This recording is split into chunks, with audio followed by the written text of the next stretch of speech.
राधे राधे मेरे प्यारे भाइयों बहनों माताओं व बंधुओं। संस्कार की बातें चैनल में आपका स्वागत है। बंधुओं, बैसाख मास शुरू होने जा रहा है। बंधुओं, मैं आपके लिए बैसाख मास में सुनी जाने वाली बंदरी की कहानी लेकर आई हूँ। बंधुओं, बैसाख मास में रोजाना बंदरी की इस कहानी को सुनने मात्र से मनुष्य मालो माल हो जाता है। बंधुओं, यदि आपने हमारे चैनल को अब तक सब्सक्राइब नहीं किया तो जरूर करें और बेल आइकन दबाना ना भूलें ताकि आपको हमारी आने वाली सभी वीडियोस की जानकारी सबसे पहले हो सके। बंधुओं, वीडियो को पूरी सुनने के बाद कमेंट बॉक्स में जय विष्णु भगवान की जरूर लिखें। बंधुओं, बैसाख मास में ब्रह्म मुहूर्त में उठकर स्नान करें। उसके बाद बैसाख मास महात्म की कथा सुने और बंदरी की इस कहानी को सुने। इसके साथ ही मैं आपके लिए 2-3 कहानियां अपनी अगली वीडियोस में लेकर आऊंगी, उन्हें भी रोजाना सुने। ऐसा करने से भगवान विष्णु शीघ्र अपने भक्तों पर प्रसन्न होते हैं और उनकी मनोवांछित इच्छाएं तो पूरी करते ही हैं, उन्हें आर्थिक संपन्नता भी प्रदान करते हैं। बोलो विष्णु भगवान की जय हो। एक बार एक राजा था। वह बैसाख मास में प्रतिदिन ब्रह्म मुहूर्त में उठकर गंगा जी में स्नान करता। राजा का आदेश था कि मुझसे पहले गंगा जी में कोई भी स्नान ना करे। राजा जब गंगा जी में स्नान करने जाते तो उन्हें प्रतिदिन शांत जल के स्थान पर हिलता हुआ हलचल युक्त जल दिखाई देता।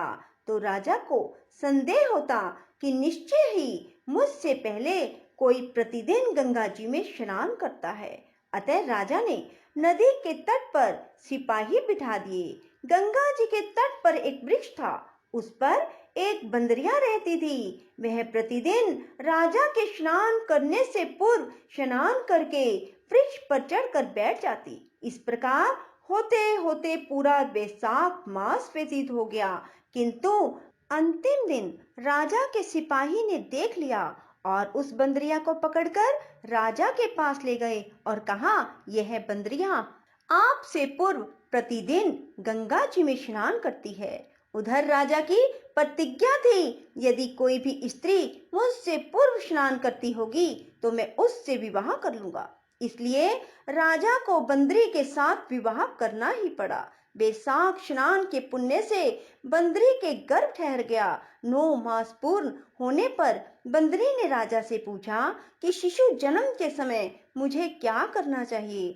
तब राजा ने महल में एक घंटी लगवा दी और बंदरी से कहा, जब तुम्हें दर्द हो तो उसे बजा देना, मैं संपूर्ण प्रबंध कर दूंगा। राजा की अन्य रानियां भी थी, उनकी कोई संतान ना थी। बांदरी को गर्भ है, यह समाचार जानकर अन्य रानियां मन ही मन बांदरी से ईर्ष्या करने लगी और भावी संतान का नाश करने हेतु विभिन्न योजनाएं बनाने लगी। घंटी लगी देखकर एक रानी ने बंदरी से इसका कारण पूछा। बंदर ने संपूर्ण वृत्तांत बता दिया। रानी ने बहकाया कि एक बार घंटी बजाकर तो देख, राजा आते हैं या नहीं। बंदरी ने घंटी बजाई तो राजा दौड़े दौड़े महल में आए और घंटी बजाने का कारण पूछा। इस पर बंदरी ने उत्तर दिया, मैंने तो रानियों के कहने पर घंटी बजाई थी। तब रानियों ने राजा से कहा, यह तो पशु और ना जाने कितनी बार घंटी बजाएगी। इस प्रकार कहकर उन्होंने घंटी को हटवा दिया। कुछ दिनों बाद बांदरी के शिशु जन्म का समय आया तो उसने अन्य रानियों से पूछा, मैं क्या करूं। तब रानी ने कहा, तुम आंखों पर पट्टी बांधकर सो जाओ। बंदरी के बैसाख मास के स्नान के पुण्य प्रताप से एक सुंदर पुत्र बांदरी के हुआ।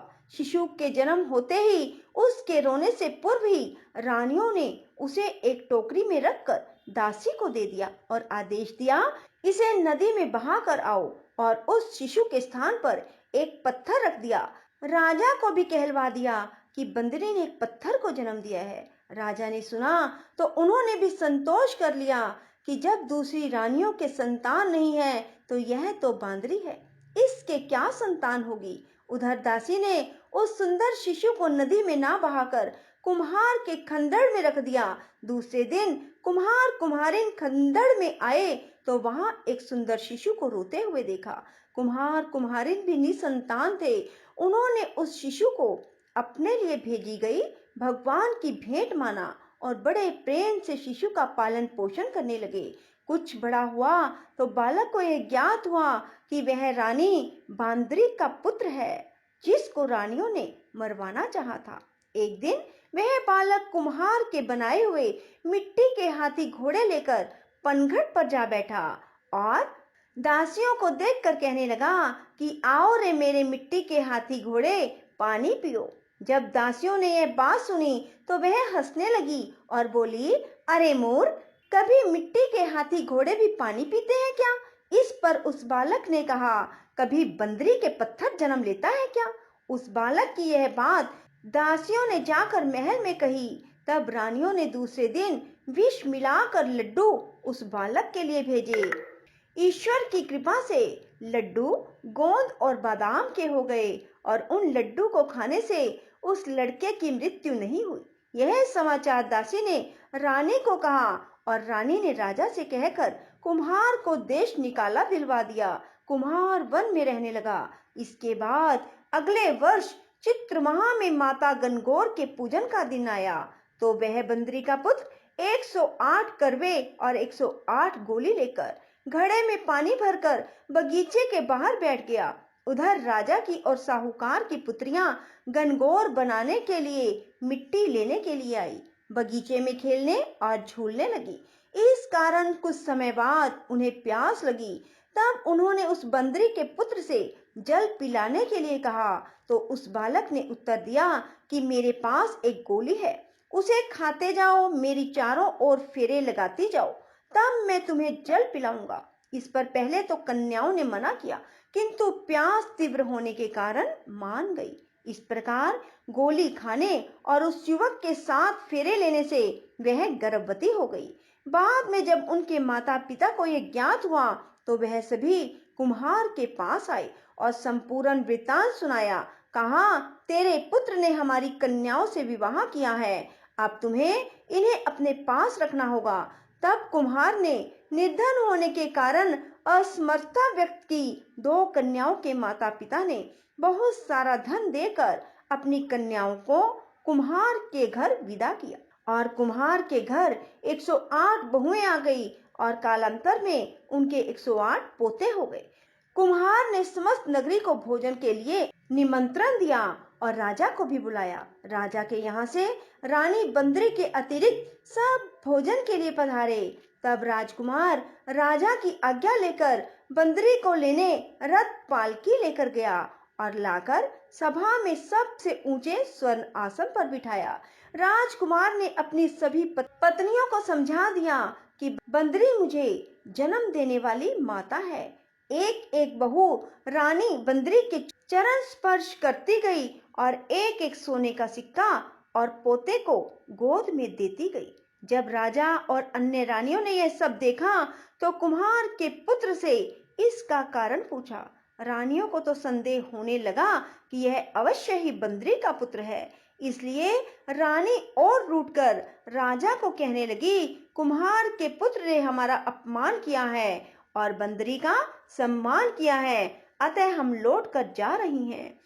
इधर राजा को पुत्र के जन्म का संपूर्ण रहस्य ज्ञात हो गया, इसलिए उन्होंने रानियों को देश निकाला दिया और अपने सभी पुत्र वधू और पुत्रों को लेकर महल में आया और राजकुमार का तिलक हुआ। कुम्हार कुम्हारिन को राजकुमार ने महल में रहने का निवेदन किया, किंतु वह नहीं माने। तब राजा ने उन्हें ढेर सा धन दिया। बैसाख स्नान का इतना महत्व है तो सबको बैसाख स्नान अवश्य करना चाहिए। बांदरी ने बैसाख स्नान किया तो उसे राजा का राज्य, पुत्र, बहुएं आदि प्राप्त हुई। हे ईश्वर, जैसे बंदरी को पुण्य दिया, इस प्रकार कहते सुनते हुंकारा भरते सभी को बैसाख मास की इस कहानी का पुण्य देना। राधे राधे। जय श्री कृष्णा। बंधुओं, यदि आपको हमारी वीडियो पसंद आए तो इसे लाइक करें और शेयर भी जरूर करें। धन्यवाद। बंधुओं, जितना आप इस कथा को शेयर करेंगे उतना ही आपका पुण्य बढ़ता जाएगा।